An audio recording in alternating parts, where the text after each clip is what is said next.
सभी बच्चों को नमस्कार। मेरा नाम है जगदीश सोलंकी और आप देख रहे हो physics bye Jagdish Solanki YouTube channel. इस चैनल में आप सभी का स्वागत है।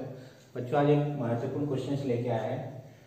इस वीडियो की जो फार्मूले हैं जितने मैंने यहाँ बता रखे, इस फार्मूले बेस पर या तो नीट, जेईई और 12वीं में क्वेश्चन अवश्य ही पूछा जाता है।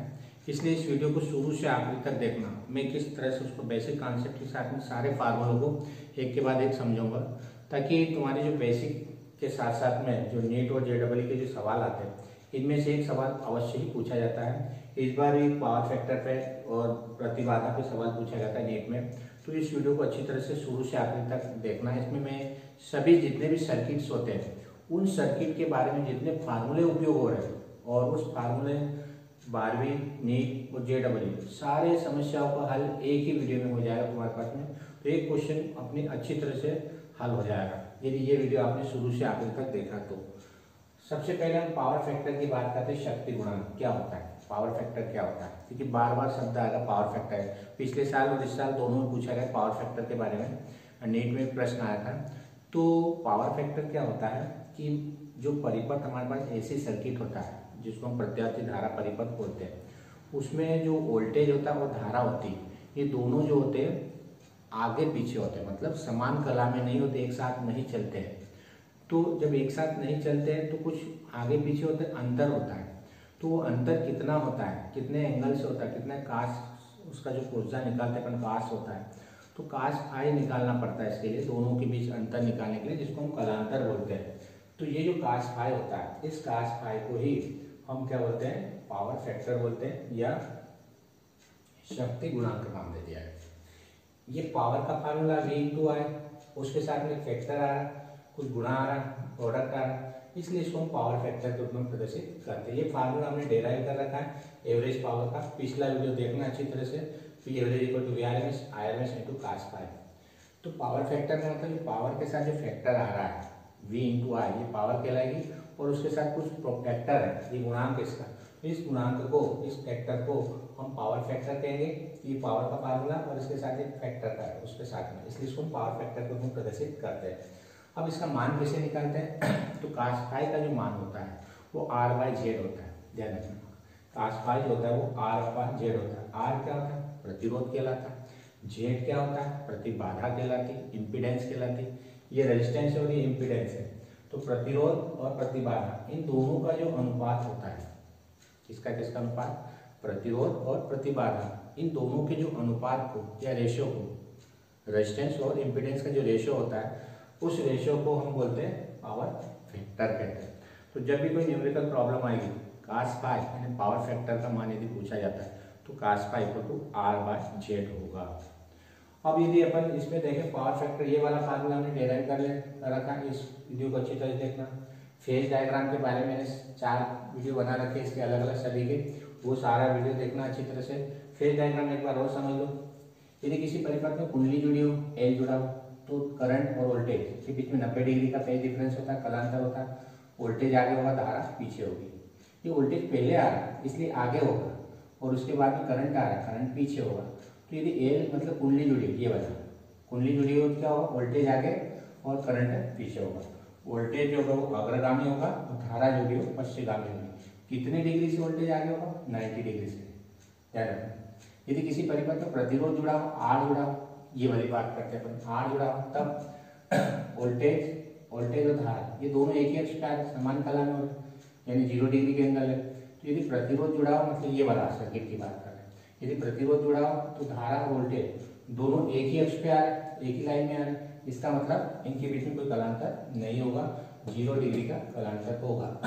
फिर यदि ये जुड़ा हो, C जुड़ा हो, संधारित्र कैपेसिटर, तो इसमें देखो कैपेसिटर में क्या होता है, करंट पहले आता है और उसके बाद धारा, ये वोल्टेज आता है। करंट पहले और वोल्टेज बाद में, यानी करंट क्या होगा, आगे होगा, और वोल्टेज क्या होगा, पीछे होगा।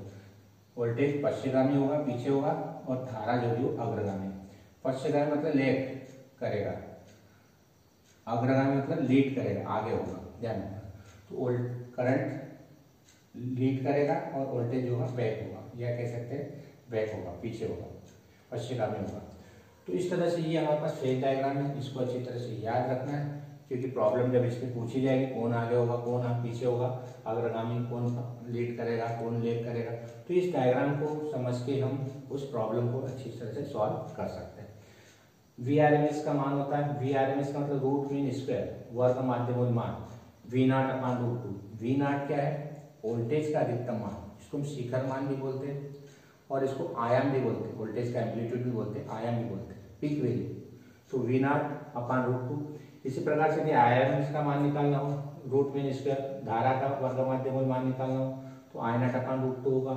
I0 धारा का अधिकतम मान, शिखर मान, आयाम या फिर कह सकते हैं पीक वैल्यू होती है, मैक्सिमम मान, ध्यान रखना। एक्सएल ये प्रतिघात कहलाती कुंडली की प्रतिघात, इंडक्शन, रिएक्टेंस, ये रिएक्टेंस है। ओमेगा एंगुलर फ्रीक्वेंसी कहलाती है और एल जो होता है वो हमारे पास स्व प्रेरकत्व, सेल्फ इंडक्टर कहलाता है, इंडक्टेंस कहलाता है, स्व प्रेरकत्व। एक्सी संधारित्र की प्रतिघात कहलाती है। प्रतिघात क्या होती है? रुकावट, प्रतिरोधी है, ध्यान रखना। प्रतिघात, ये दोनों प्रतिघात है, ये कुंडली की प्रतिघात और ये संधारित्र की प्रतिघात। प्रतिघात मतलब रुकावट डालता है, कुंडली के द्वारा जो रुकावट होती है उसको कुंडली की प्रतिघात बोलेंगे और संधारित्र के द्वारा जो रुकावट होगी धारा के मार्ग में उसको संधारित्र की प्रतिघात बोलेंगे। ओमेगा कोणीय आवृत्ति कहलाएगी, एंगुलर फ्रीक्वेंसी। एल जो है वो सेल्फ इंडक्शन कहलाता है, स्व प्रेरकत्व। और यहाँ पर सी जो होगी वो कैपेसिटी या धारिता कहलाएगी।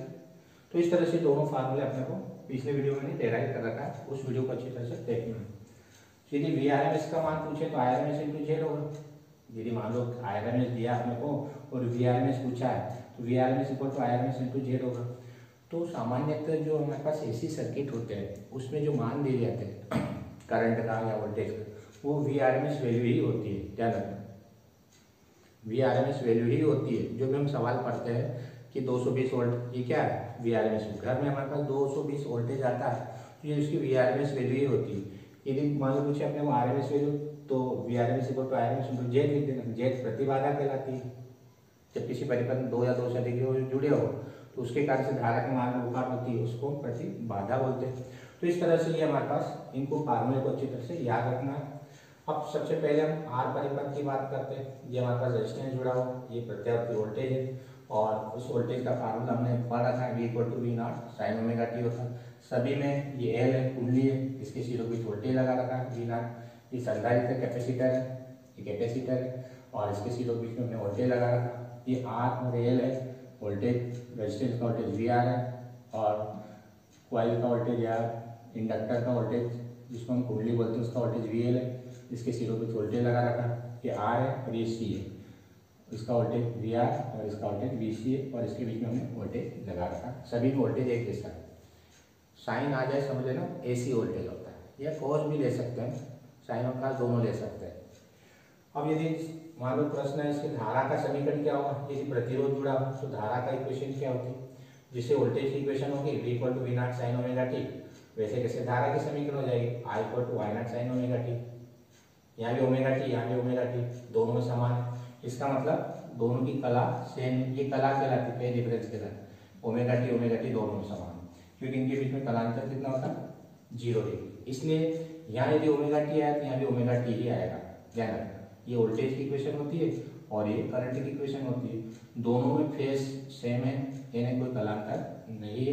ये साइन के साथ में जो एंगल आता है इसको अपन फेज बोलते हैं, कला बोलते हैं, और इनके बीच में जो अंतर होता है उसको फेज डिफरेंस कहा गया है, जिसको हम फाई से प्रदर्शित करते हैं। तो फाई मतलब फेज डिफरेंस कितना होगा? 0 होगा, समान कला होगा, कोई कलांतर नहीं होगा। हम दिख रहा है कि आर जुड़ा होता तो वोल्टेज और धारा दोनों सेम फेज में होते, समान कला में होते, एक ही अक्ष पे होते। इसी प्रकार से इसमें देखो, इसमें जो है क्या जुड़ा हुआ? ए जुड़ा, ये एल हमारा, ये एल है। इसमें करंट पीछे आ रहा है, वोल्टेज पहले आ रहा है, ये वोल्टेज पहले और उसके बाद करंट पीछे आ रहा है। कितने एंगल से? 90 डिग्री से।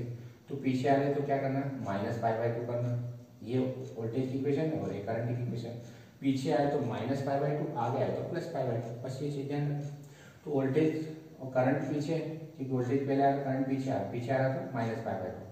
इसमें देखो करंट का क्या आ रहा है, इसमें C वाला, ये C करंट पहले आ रहा है और वोल्टेज बाद में आ रहा है, करंट पहले आ रहा है और वोल्टेज बाद में। तो करंट पहले आ रहा है तो +π/2, पीछे आए तो -π/2 और आगे आए तो +π/2। तो इस तरह से तीनों का जो कंपैरिजन हम देख रहे हैं। अब यदि इसमें देखो धारा की इक्वेशन देखना चाहे, पैरेलल अपन चले, अभी धारा की इक्वेशन देख रहे थे। धारा की समीकरण क्या होगी, I naught sine omega t minus five. अब इसमें दो वोल्टेज आ जाए, आर और एल। आर और एल देखो, आर और एल। तो इसमें धारा क्या होगी, पीछे आ रही, कितने एंगल से मान ले, 5 एंगल से, क्योंकि दोनों वोल्टेज का परिणाम निकालना पड़ेगा। इस तरह से 5 बनाना पड़ेगा यहाँ पर। तो वोल्टेज पहले, धारा पीछे आ रही, तो -5 ये करंट की इक्वेशन होगी -5। ध्यान रखना इसमें देखो आर और सी करंट पहले और वोल्टेज बाद में, तो इसका परिणाम निकालना पड़ेगा। यहाँ 5 बना के, तो 5 धारा पहले आ रही और वोल्टेज बाद में आए, तो धारा पहले आए तो +5। तो इस तरह से ये धारा की इक्वेशन सभी में अपने को मालूम होना चाहिए। करंट की इक्वेशन कैसे निकालेंगे, शिखर मान कैसे निकालेंगे, मैक्सिमम वैल्यू यदि आ जाए तो V0/R जेड होगा। धारा यदि रेजिस्टेंस दिया है तो यहाँ जेड की जगह क्या आ जाएगा, आर आ जाएगा। क्यों, क्योंकि यहाँ पर प्रतिरोध जुड़ा, प्रतिबाधा मतलब प्रतिरोध, यहाँ आर जुड़ा। यहाँ कैसे निकालेंगे, I0 V0/Z, ध्यान रखना। और जेड का मान, जेड मतलब हमारे पास प्रतिबाधा जो प्रतिघात कहलाती एक्सएल। जब कुंडली जुड़ी हो तो उसकी प्रतिबाधा को प्रतिघात बोलते हैं, सिंगल इसलिए। जब ए जुड़ा हो तो प्रतिघात बोलेंगे, सिंगल जुड़ा हो तो जेड की जगह हम एक्सएल लिखेंगे। एक्सएल का मान ओमेगा होता है और ओमेगा का मान 2πf होता है, ये ध्यान रखना। ओमेगा = 2πf होता है इंटू एल। इसी प्रकार से यहाँ पर जेड है तो एक्ससी लिखना। जब कुंडली जुड़ी हो तो जेड के स्थान पर एक्सएल लिखना है, और संधारित्र जुड़ा हो तो जेड के स्थान पर एक्ससी लिखेंगे। एक्सएल कुंडली की प्रतिघात और एक्ससी संधारित्र की प्रतिघात कहलाएगी। तो जेड की जगह क्या लिखेंगे, जेड की जगह क्या लिखेंगे, हमारे पास में एक्ससी लिखना। इस एक्ससी से जो प्रदर्शित करेंगे इसको हम एक्ससी से, और एक्ससी का मान 1/ωc होता है। पिछला वीडियो में देखना, ये ωc ऊपर चले जाएगा तो V0 ωc और ओमेगा का मान 2πf हो जाएगा। तो इस तरह से हमारे पास I0 का मान यहाँ भी निकाल सकते हैं। I0 = V0/Z, और जेड का मान ये हमारे पास निकाल रखा R² + XL का स्क्वायर, R² + XL का स्क्वायर। V0/XL की जगह ओमेगा रख देना, XL का मान ωL होता है, और ओमेगा का मान 2πf होता है। तो इस तरह से हम I0 का मान भी फाइंड कर सकते हैं। I0 हो जाएगा हमारे पास। इसी प्रकार इस सर्किट में देखो I0 = V0/Z, जेड की जगह ये हमारे पास जेड का मान ये निकाल रखा R² + XC का स्क्वायर, और XC का मान 1/ωc। तो इस तरह से ओमेगा का मान 2πf रख के इसको I0 का मान जो है फाइंड कर सकते हैं। तो ये वाली इक्वेशन, ये वाली हम सॉल्व आसानी से कर सकते हैं। अब हमारे पास में कलांतर देखो, फेज डिफरेंस मैंने बता दिया, समझा दिया कि प्रतिरोध जुड़ा तो धारा वोल्टेज एक ही अक्ष पे आते, कलांतर 0। इसमें वोल्टेज एल जुड़ा हो, वोल्टेज पहले आएगा और धारा बीच में बाद में। वोल्टेज पहले मतलब +π/2, वोल्टेज आगे होगा और धारा पीछे होगी। वोल्टेज पहले आ रहा, धारा पीछे, कलांतर +π/2। इसमें वोल्टेज पीछे आ रहा कितने डिग्री से, -π/2 से, इसमें कलांतर कितने का होगा, कलांतर निकालने के लिए दो चीजें जुड़ी, इसलिए दो के बीच में कलांतर निकालना पड़ेगा। 10π का मान, XL/R कलांतर का फार्मूला होता है, 10π निकालना पड़ता है, लंब बटे आधार, है ना। पर ये मैंने पिछले वीडियो समझा रखा। XL/R होता है, XL का मान ωL होता है /R होता है। तो पिछला वीडियो यदि आपने अच्छी तरह से देखा तो ये प्रॉब्लम आसानी से सॉल्व हो जाएगी। पिछला वीडियो को अच्छी तरह से देख लेना। इसी प्रकार इसमें कलांतर निकालने के लिए क्या होगा, 10π XC/R, XC का मान 1/ωcR होगा। फाई का मान निकालना तो 10 इनवर्स कर देना। इसमें भी यदि फाई का मान निकालना तो 10 इनवर्स कर देना। तो इस तरह से हमारे पास कलांतर भी निकल जाएगा, फेज डिफरेंस निकल जाएगा। अब शक्ति गुणांक निकालना, ये सबसे महत्वपूर्ण है हमारे पास, पावर फैक्टर। इसी पे आधारित सवाल भी पूछे जाते हैं, पावर फैक्टर किस तरह से हम फाइंड करें। तो इस सर्किट में देखो पावर फैक्टर क्या होता है, R/Z। अब जेड कितना है, यहाँ पर प्रतिबाधा कितनी है, R है, वही रेजिस्टेंस से जुड़ा। तो जेड की जगह क्या लिखेंगे, R लिखेंगे। R तो सब में आएगा, लेकिन जो जेड नीचे लिखा है वो जेड की जगह यहाँ पर क्या जुड़ा हो, इस सर्किट में R ही जुड़ा हो तो ये जेड बन जाएगा। जेड मतलब प्रतिबाधा, रुकावट। तो यहाँ रुकावट किसके कारण से हो रही है, R के कारण से हो रही है। तो इस R की जगह हम जेड लिख देंगे। तो R की जगह क्या लिखेंगे, जेड। तो जेड की जगह R लिखेंगे तो R से कट जाएगा। तो किसी परिपथ में यदि प्रतिरोध जुड़ा हो तो उसका पावर फैक्टर 1 होता है, ध्यान रखना। क्या होगा, किसी सर्किट में यदि प्रतिरोध जुड़ा हो तो उसका पावर फैक्टर कितना होगा, 1 होगा। इसी प्रकार से इसमें यदि पावर फैक्टर निकालते हैं तो यहाँ पर देखो फाई का मान कितना होगा, फाई का मान कितना होता है हमारे पास 90 डिग्री होता है, और 90 डिग्री होने के कारण से ये 0 हो जाएगा। यहाँ फाई का मान कितना होगा 0 डिग्री, फाई का मान कितना होगा 0 डिग्री होगा। क्यों, क्योंकि दोनों सेम पेज में, और cos 0 का मान रखेंगे तो कितना आ जाएगा 1, cos 0 1 होता है, इसलिए cos फाई का मान 1 हो गया, ध्यान रखना। यहाँ 1 क्यों हुआ, क्योंकि फाई का मान 0 है और cos 0 का मान 1 होता है, ये हमने लिख रखा 0 डिग्री, ये cos फाई का मान 1 हो जाएगा, पावर फैक्टर 1 हो जाएगा। इसमें पावर फैक्टर कितना आ जाएगा 0 होगा, क्यों, क्योंकि फाई का मान होगा पाई बाई 2। तो कभी आ जाए एल परिपथ में पावर फैक्टर होता है तो 0, सी परिपथ में पावर फैक्टर कितना होगा 0 होगा। इसमें क्यों, क्योंकि इसमें भी कलांतर फाई का मान कितना होता है 90 डिग्री होता है। देखो कलांतर वोल्टेज और धारा के बीच में कलांतर जो होता है फेज डिफरेंस वो 90 डिग्री होता है, इसलिए इसमें भी 0 हो जाएगा। तो इस तरह से तीनों के हम पावर फैक्टर अलग अलग निकाल सकते हैं, कभी आर का पूछते, कभी एल का पूछते, कभी सी का पूछते, सिंगल सिंगल अलग अलग निकालना अपने को पावर फैक्टर। अब यदि अपन इसमें V R M S P average की बात करते थे, फार्मूला हमने पढ़ा था पी एवरेज को V R M S R M S to cos का। अब यदि यहाँ फाई का मान यदि अपन देखते हैं आर परिपथ में, फाई मतलब फेज डिफरेंस 0 डिग्री का होता है। फेज डिफरेंस समझ में आ गया होगा कि वोल्टेज और धारा दोनों एक ही एक्स पे होती है, एक ही एक्स पे होती है, जिसको हम फेज डिफरेंस बोलते हैं, फाई से प्रदर्शित करते हैं। तो ये मान यहाँ फाई की जगह 0 रख देना, तो V R M S into I R M S कुछ। यदि मान लो आर परिपथ जुड़ा हो तो उसकी पावर पूछते पी एवरेज कितनी होगी, तो V R M S into I R M S होगी। तो इस तरह से पावर पी एवरेज का मान हम निकाल सकते हैं। कला आरेख हमने बना रखा, दोनों भी 0 डिग्री का एंगल होगा। इसमें पी एवरेज का मान कितना होगा 0 होगा, क्यों, क्योंकि इसमें फाई का मान 90 डिग्री होता है, तो 90 डिग्री की जगह 0 90 डिग्री का मान 0 होता है, इसका 0 मल्टीप्लाई करेंगे पी एवरेज 0 हो जाएगी। यदि मान लो कुंडली जुड़ी हो और पूछा गया पी एवरेज कितनी होगी 0 होगी। फेज डायग्राम हमने बता दिया, समझा दिया। इसी प्रकार से इसमें पी एवरेज कितनी होगी 0 होगी, क्यों, क्योंकि इसमें फेज डिफरेंस कितना होता है पाई बाई 2 का होता है, 90 डिग्री का होता है। तो इस तरह से तीनों में पावर पी एवरेज हम निकालेंगे और पावर फैक्टर भी तीनों का अलग अलग हम निकाल लेंगे। अब इसमें ये वाले जो कभी कभी परिणामी वोल्टेज पूछा जाता है, तो ये भी हमने पिछला वीडियो बना रखा देख लेना कि V R equal to I R होता है और V L equal to I XL होती है। इस आर की जगह एक्सएल लिखना, क्यों, क्योंकि जब कुंडली जुड़ी होती है तो उसके प्रतिरोध को हम प्रतिघात बोलते हैं, ध्यान रखना। आर नहीं लिखना, ओम के नियम यदि आर जुड़ा तो आर लिखना, लेकिन आर की जगह एक्सएल आ जाएगी, और यदि संधारित्र जुड़ा तो एक्ससी आ जाएगी। तो इस तरह से आर की जगह एक्सएल लिखना और आर की जगह एक्ससी लिखना। अब दोनों का रिजल्ट निकालना, रिजल्ट निकालने के लिए फार्मूला मैंने बता रखा V square equal to V R square plus V L का स्क्वायर, इसका रिजल्ट हमने निकाल रखा। और इसी प्रकार इसका result V square equal to V R square plus V C का स्क्वायर। तो रिजल्ट निकालने के लिए इन दोनों का रिजल्ट निकालना पड़ता है, कितना वोल्टेज होगा रिजल्टेंट या जो अप्लाई किया वो रिजल्ट वोल्टेज कितना होगा। तो ये वी का मान हम निकाल लेंगे इससे। अब प्रतिबाधा निकालना, प्रतिबाधा मतलब जेड का मान निकालना, तो जेड इक्वल टू हो जाएगा under root R square plus XL का स्क्वायर। ओम्स लॉ का उपयोग करेंगे और वी बाई आई निकालेंगे, और वी बाई आई को जेड से प्रदर्शित करेंगे। यहाँ वी आर और वी एल के मान दोनों रख के इसको सॉल्व करना है, और वी स्क्वायर अपन आई स्क्वायर आ जाएगा, अंडर रूट लगा देना, तो ये मान हमारे पास ये आ जाएगा। इसी प्रकार से इसमें भी क्या करना है, वही करना है कि यहाँ ओम्स ये मान दोनों वैल्यू यहाँ पुट कर देना, ये वैल्यू यहाँ पुट कर देना, ये वैल्यू यहाँ पुट कर देना, कॉमन ले लेना, वी स्क्वायर अपन आई स्क्वायर कर देना, वी स्क्वायर अपन आई स्क्वायर फिर वी अपन आई कर देना, वो जेड कहलाता है। तो यहाँ पे अपन वी अपन आई का मान निकालेंगे, जेड मतलब वी अपन आई, ध्यान रखना ये जेड कहलाता है। इसी प्रकार से यहाँ पे वी अपन आई का मान निकालेंगे, इसकी वैल्यू इन दोनों की वैल्यू पुट करके हम मान निकालेंगे। तो इस तरह से हम वोल्टेज का मान भी हम निकाल सकते हैं। एलसी परिपथ, ये इसका वोल्टेज, ये एल है मतलब कुंडली है, जिसको हम सेल्फ इंडक्शन बोलते हैं, इंडक्टर बोलते हैं, और ये हमारे पास कैपेसिटर है, इसका वोल्टेज वीसी है। ये वोल्टेज आरोपित कर रखा है, ये एलसी परिपथ है और ये एलसीआर परिपथ है। Voltage V R V L, L के सिरों के बीच का, संधारित्र के बीच का वीसी, और प्रतिरोध के सिरों के बीच का वोल्टेज वी आर है।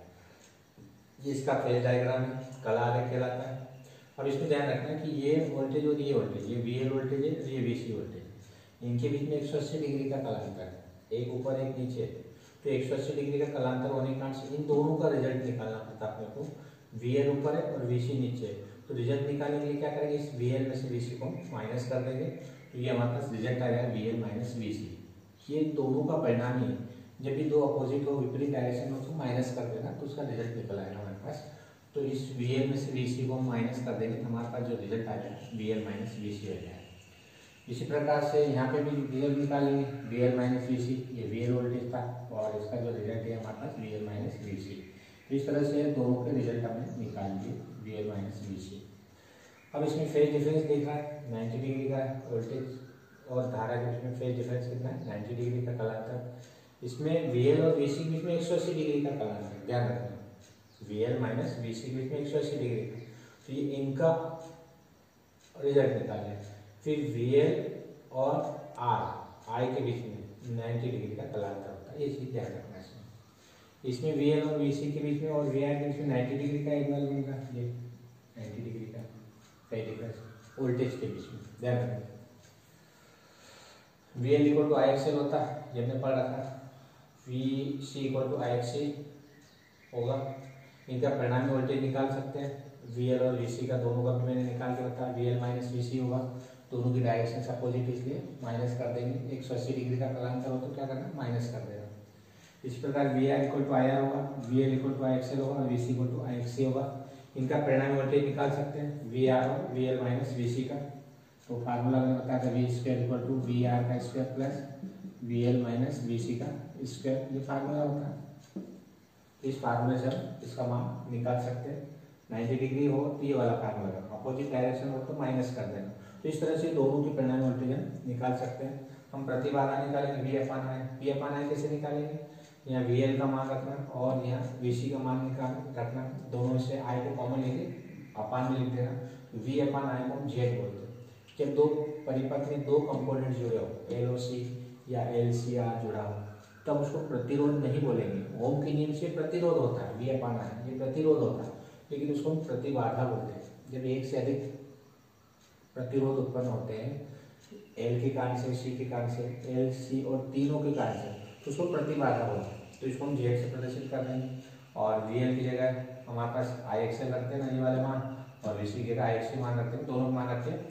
और XL का मान ओमेगा L होता है, XC मान 1 ओमेगा C होता है। तो इस तरह से हम प्रतिबाधा भी निकाल लेंगे। इसी प्रकार से इसमें भी निकालना, इन तीनों के मान यहाँ रख देना, वोल्टेज में कॉमन ले लेना, V अपन I निकाल लेना और V अपन I को Z से प्रदर्शित करेंगे ओम के नियम से। और ये हमारे पास XL का मान ओमेगा L, XC का मान 1 ओमेगा C और ओमेगा इक्वल टू 2πf होता है, ओमेगा की जगह 2πf और रख के इसको हम सॉल्व कर लेंगे। इसी प्रकार से करंट की इक्वेशन देखो, धारा की equation I equal to I0 sin omega t plus minus π/2। अब इसमें करंट क्या होता है, दोनों वोल्टेज से आगे पीछे हो सकता है, ध्यान रखना। ये करंट इस वोल्टेज से पीछे है और ये करंट इस वोल्टेज से आगे है, इसलिए प्लस माइनस π/2 का हम उपयोग करते हैं यहाँ पर। यानी करंट आगे भी हो सकती है, पीछे भी हो सकती है। अभी कंडीशंस पे निर्भर है कि ये वोल्टेज आगे, ये वोल्टेज आगे, तो इस कंडीशंस पे निर्भर करेगी प्लस माइनस π/2 का। इसमें मान लो कि हमारे पास में जो I equal to I0 sin omega t plus minus I। अब इसका परिणाम यहाँ पे निकाल लेते हैं, फाई एंगल से बन रहा है। तो इसमें जो है करंट, इसमें भी क्या हो सकती है, इस वोल्टेज से आगे हो सकती है। यदि ये वोल्टेज होगा तो इसमें पीछे हो सकती है, इधर भी इसका परिणाम ही आ सकता है, प्लस माइनस फाई में ऊपर नीचे दोनों हो सकता है। इसलिए आप प्लस माइनस फाई के रूप में इसको प्रदर्शित करेंगे। यदि धारा का शिखर मान निकालना, मैक्सिमम वैल्यू, पीक वैल्यू या amplitude, V0 upon I, V0 upon Z, sorry V0 upon Z का मान ये XL अपन XC और XL का मान ये मान रखते हैं XL की ओमेगा और XC की जगह 1/ओमेगा। इसी प्रकार से इसमें निकाल सकते हैं I0 V0 अपन Z और Z का मान ये हमने निकाला था, ये Z का मान, ये Z का मान रख देते। तो इस तरह से हम Z का मान भी निकाल सकते हैं। कलांतर फाई VL माइनस VC और VR के बीच 90 डिग्री का कलांतर I और VL माइनस VC। यहाँ ध्यान रखना कलांतर इसके और इसके बीच की बात करें तो 90 डिग्री का एंगल है, तो 90 डिग्री का एंगल होगा तो हमारे पास में क्या आ जाएगा, कलांतर phi equal to 90 degree phase difference. Voltage की बात नहीं करें, VL माइनस VC और करंट, ये कलांतर जो होता है करंट और वोल्टेज के बीच का होता है, ध्यान रखना करंट और वोल्टेज के बीच का कलांतर होता है। तो 90 डिग्री है, 90 डिग्री इधर भी 90 डिग्री होगा, ये और ये 90 डिग्री का एंगल, दोनों के बीच कलांतर फेज डिफरेंस। यदि इसकी पावर फैक्टर की बात करते हैं तो 0 होगा। क्यों 0 होगा, क्योंकि यहाँ पर जो पावर फैक्टर आएगा हमारे पास 90 डिग्री का एंगल है तो cos पाई का मान कितना लिखेंगे 90 डिग्री रखेंगे और 90 डिग्री में पावर कितनी हो जाएगी, पावर यदि आप cos 90 रखेंगे तो ये पावर 0 हो जाएगी, इसलिए पावर फैक्टर यहाँ पे 0 आ जाएगा। cos फाई का मान 90 डिग्री रखेंगे तो 0 आ जाएगा। XL इक्वल टू XC, ये अनुनाद की स्थिति कहलाती है, रेजोनेंस कंडीशंस कहलाती है। अनुनाद मतलब जिस समय धारा का मान अधिकतम होता है उस स्थिति को हम अनुनाद की स्थिति कहेंगे, और उस स्थिति में प्रतिबाधा का मान न्यूनतम होता है, यानी Z का मान 0 हो जाएगा। यदि यहाँ Z 0 कर देंगे तो XL इक्वल टू XC आ जाएगा। अनुनाद की स्थिति किसको कहते हैं, जब परिपथ में धारा का मान मैक्सिमम होता है, करंट मैक्सिमम फ्लो होता है, इन्फिनिटी होता है, बहुत अधिक होता है। कब होगा, जब Z का मान, प्रतिरोध का मान, प्रतिबाधा का मान शून्य होगा। Z शून्य कर देंगे, 0 कर देंगे तो XL इक्वल टू XC हो जाएगी। तो ये कंडीशन ध्यान रखें, अनुनाद की स्थिति किसको कहते हैं, जब Z का मान 0 होता है। Z 0 हो जाएगा तो 0 पुट कर देंगे तो XL इक्वल टू XC हो जाएगा। तो यहाँ पर इसकी मान रखिए, XL और XC के मान रखना पड़ता है। XL का मान ओमेगा L होता है और XC का मान 1/ओमेगा C, दोनों के मान रखे। ओमेगा का मान रखना 2πL और वहाँ से F का मान हम निकाल देते हैं। तो ये जो आवृत्ति कहलाती है ये अनुनादी आवृत्ति कहलाती है। इस पर आधारित क्वेश्चन भी पूछे जाते हैं, इसको इसलिए अच्छी तरह से सॉल्व करना। इसी प्रकार से हमें tan फाई का मान निकालेंगे, कलांतर VL माइनस VC अपन VR, perpendicular upon base VL minus VC अपन VR, इनके मान रख देंगे VL VC और VR, ये ऊपर सब लिखे मान, और मान रख के इसको हम सॉल्व कर लेंगे। अब इसमें यदि श्रेणी एलसीआर परिपथ में यदि अनुनाद की स्थिति पूछते हैं तो इसमें भी क्या होगा, XL इक्वल टू XC होगा, क्योंकि Z का मान तो 0 रखना, मतलब इस स्थिति में XL इक्वल टू XL होगा। तो यहाँ पर XL और XC के मान बराबर रख देंगे, XL और XC का मान ये कट जाएगा, कैंसिल हो जाएगा, 0 हो जाएगा। तो Z इक्वल टू क्या जाएगा, √R² या Z इक्वल टू R हो जाएगा। तो यदि हमारे पास में एलसीआर सर्किट पूछा है और उसमें अनुनाद की स्थिति पूछी है तो XL इक्वल टू XC ये अनुनाद की स्थिति कहलाएगी, और इस स्थिति में प्रतिरोध जो होता है वो प्रतिबाधा के बराबर होता है। यानी ये कह सकते हैं कि एलसीआर परिपथ में यदि अनुनाद स्थिति होती है तो उसमें केवल R जुड़ा होगा, ध्यान रखना, प्रतिबाधा का। Voltage VL equal to VC हो जाएगा, और ये वोल्टेज किसके बराबर हो जाएगा, प्रतिरोध के वोल्टेज के बराबर हो जाएगा। जब ये बराबर है तो ये वोल्टेज भी बराबर हो जाएगा और ये प्रतिरोध के वोल्टेज के बराबर हो जाएगा। फेज डिफरेंस कितना होगा, फाई इक्वल टू 0 होगा। जब प्रतिरोध जुड़ा हो तो हमने पढ़ा था, फिर किसी परिपथ में प्रतिरोध जुड़ा हो, L जुड़ा हो, R जुड़ा हो, तो उसमें फेज डिफरेंस कितना होता है, 0 डिग्री का होता है। तो इस अनुनाद की स्थिति में यदि कलांतर देखें तो 0 डिग्री हो जाएगा, और 0 डिग्री होगा तो cos 0 का मान कितना होता है, 1 होता है। इस 0 के 1 रख देंगे तो हमारे पास पावर फैक्टर cos पाई का मान 1 आ जाएगा। कब, अनुनाद की स्थिति में, रेजोनेंस की कंडीशंस में। यदि वीडियो आपको अच्छा लगता है तो आप इस चैनल को सब्सक्राइब करें, अपने दोस्तों के साथ वीडियो को शेयर करें और बेल आइकन के बटन को प्रेस करें ताकि आने वाले वीडियो की नोटिफिकेशन आप तक पहुंच जाए। धन्यवाद। जय हिंद, जय भारत, वंदे मातरम।